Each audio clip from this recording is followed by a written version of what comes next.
وقال الذين لا يرجون لقاءنا لولا أنزل علينا الملائكة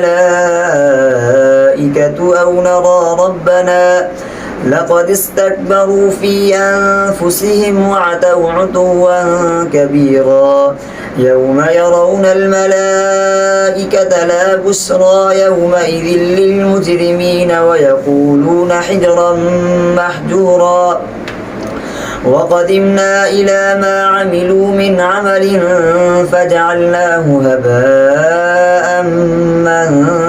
منثورا أصحاب الجنة يومئذ خير مستقرا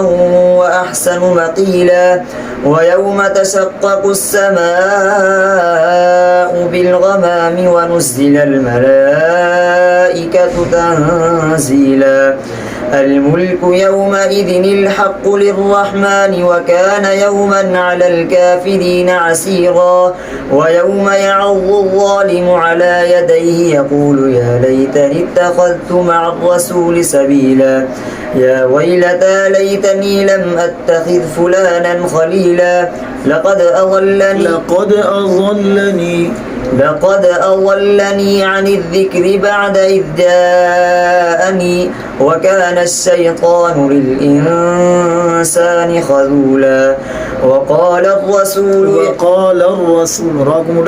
وقال الرسول يا رب إن قوم اتخذوا هذا القرآن مهجورا وكذلك جعلنا لكل نبي عدوا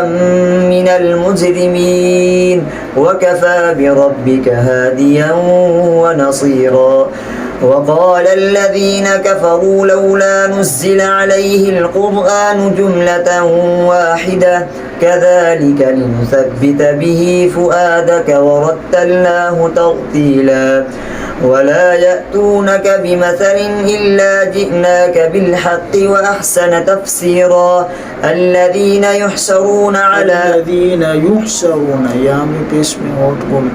الذين يحشرون على وجوههم إلى جهنم أولئك شر مكانا وأضل سبيلا.